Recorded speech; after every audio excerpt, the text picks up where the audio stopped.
Mèxic és important perquè per les empreses del sector agroalimentari català és el primer mercat d'Amèrica Llatina amb exportacions. Estem exportant, amb dades del 2023, 140 milions d'euros i hi ha hagut un creixement molt important des que vam començar a tenir presència estable de Prodeca. S'ha incrementat un 40% els resultats de vendes de les empreses catalanes i s'ha incrementat vora un 27% la presència d'empreses catalanes. Actualment hi ha unes 510 empreses venent regularment a Mèxic. Des de la seva guarderia aquí a Mèxic i Centroamèrica tenim una aliança amb Prodeca, una aliança que es va començar a treballar durant la pandèmia, quan Catalunya es va donar compte que el sector més potent dels que tenim, que és el sector alimentari, li faltava una empenta de poder exportar.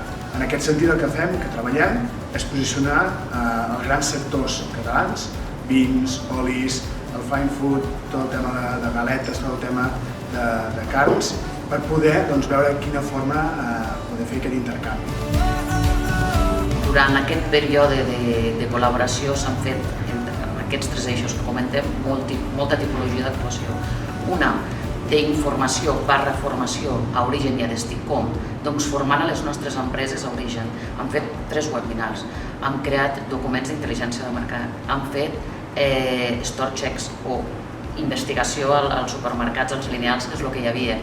Aquí a Mèxic s'ha fet masterclass per donar a conèixer qui són les DOs, tant de vi com d'oli, com la gastronomia catalana, com s'ha fet un treball excepcional a nivell de xarxes per donar a conèixer la gastronomia de Catalunya. Per altra banda, òbviament s'han fet 4 promocions en punts de venda per consolidar les empreses que estan ja presents en el mercat, però també hem intentat alhora introduir-ne de noves aprofitant aquesta força tractora de les que ja hi són.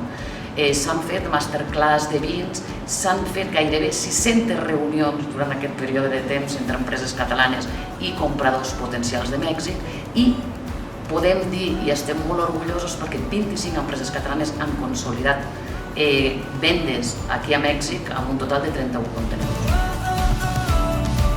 Al hacer estas intenciones de clases, ¿no? De hacer un poquito de academia y el vino, así se aprende también, el perfil de los que han asistido a las clases, ¿no? Sommeliers profesionales, gente de la hostelería, chefs, estudiantes de sommelier, estudiantes de turismo y todo esto. Ha sido muy bonito la mezcla y el impacto yo creo que ha ido bastante bien.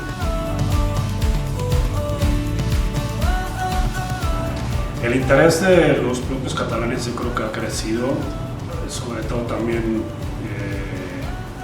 se empieza a conocer más de lo que son las regiones de Cataluña vinícolas, también se empieza a ver todo lo que son las DOs. El consumo de cava en México está creciendo bastante. Por el tema de los aceites, todo lo que es la diferenciación en aceites infusionados o aceites ecológicos, es un plus o un valor agregado que està ajudant a la toma de decisions del consumidor. Per tant, hem fet un pas, que és entrar al mercat mexicà, dir estem aquí, el producte català està present i ara el que hem de fer és començar a caminar.